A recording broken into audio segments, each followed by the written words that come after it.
السلام علیکم ورحمۃ اللہ۔ حضرت نوح علیہ السلام نے ایک درخت بویا جو 100 سال تک بڑھتا رہا، پھر اس کو کاٹ کے تختے بنائے، پھر کشتی بنانا شروع کی تو لوگ مذاق اڑاتے رہے، مذاق اڑاتے کہ اس خشکی میں کشتی کیسے کہاں چلے گی۔ حضرت نوح علیہ السلام نے جواب دیا کہ عنقریب تم دیکھ لو گے۔ بعض سلف کہتے کہ حضرت نوح علیہ السلام کو پروردگار عالم کا حکم ہوا کہ لکڑیاں کاٹ کر تختے بناؤ، پھر کشتی بناؤ۔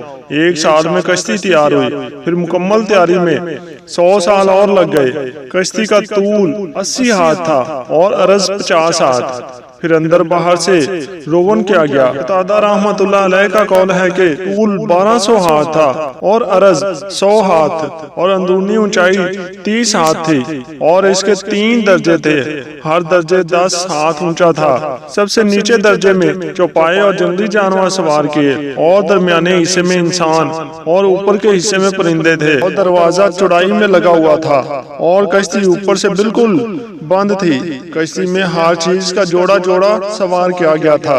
ارشاد باری تعالیٰ ہے، یہاں تک کہ جب ہمارا حکم آ پہنچا اور طوفان ابل پڑا تو ہم نے نوح سے کہا کہ ہر قسم کے جانوروں کا ایک ایک جوڑا کشتی میں رکھ لو، اور اپنے گھر والوں کو بھی، سوائے ان لوگوں کے جن کے بارے میں پہلے کہا جا چکا ہے، اور سب ایمان والوں کو بھی، اور تھوڑے ہی لوگ تھے جو نوح کے ساتھ ایمان لائے تھے۔ تندور تو آگ کی جگہ ہے، لیکن پانی کی ایسی کثرت تھی کہ تندور سے بھی پانی ابلنے لگا۔ حضرت مجاہد رحمۃ اللہ علیہ اور شبلی رحمۃ اللہ علیہ فرماتے ہیں کہ یہ تندور کوفے میں تھا، بلکہ دنیا بھر کے چشمے ابلنے لگے، کوئی جگہ بھی باقی نہ رہی تھی۔ نباتات وغیرہ کے بیج بھی کشتی میں رکھے گئے تھے۔ کشتی میں سب سے پہلے پرندوں میں سے درا سوار ہوا تھا، اور سب سے آخر میں جب گدھا سوار ہونے لگا تو ابلیس لعین گدھے کی دم کے ساتھ لٹک گیا۔ گدھے کے 2 اگلے پاؤں کشتی میں پہنچ گئے، اور پچھلا دھڑ ابلیس کے بوجھ سے بوجھل ہو گیا، اٹھا نہ سکا۔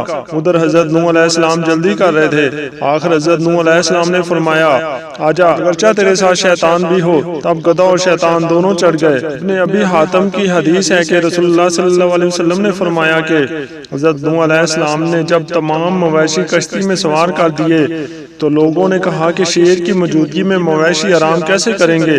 پروردگار عالم نے شیر پر بخار ڈال دیا، شیر بخار کی وجہ سے بے ہوش پڑا رہا، مویشی اطمینان سے رہے۔ اس سے پہلے زمین پر بخار کی بیماری نہ تھی۔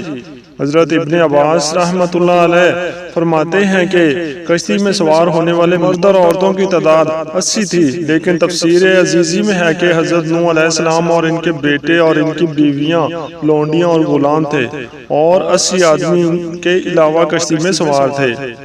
جب کشتی میں بہت زیادہ گوبر اور لید وغیرہ جمع ہو گیا تو اللہ تعالیٰ نے نوح علیہ السلام کو حکم دیا کہ ہاتھی کی دم کو دباؤ۔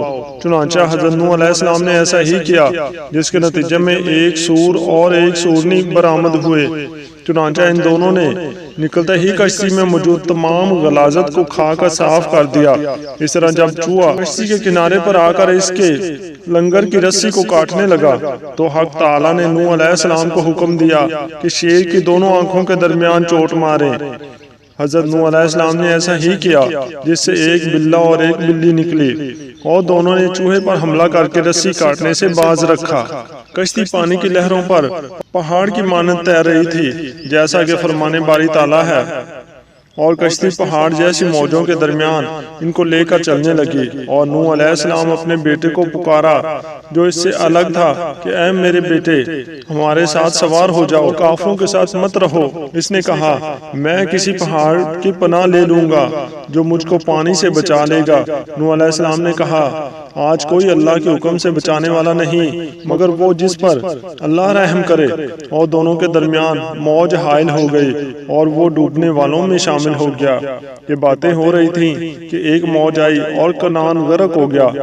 اس وقت حضرت نوح علیہ السلام نے فریاد کی، جیسا کہ ارشاد باری تعالیٰ ہے، اور نوح علیہ السلام نے اپنے رب کو پکارا اور کہا کہ اے میرے رب، میرا بیٹا میرے گھر والوں میں سے ہے، اور بے شک آپ کا وعدہ سچا ہے، اور آپ سب سے بڑے حاکم ہیں۔ پروردگار عالم نے جواب میں ارشاد فرمایا، اللہ نے کہا، اے نوح، وہ تمہارے گھر والوں میں سے نہیں، اس کے کام خراب ہیں، بس مجھ سے اس چیز کے لیے سوال نہ کرو جس کا تمہیں علم نہیں۔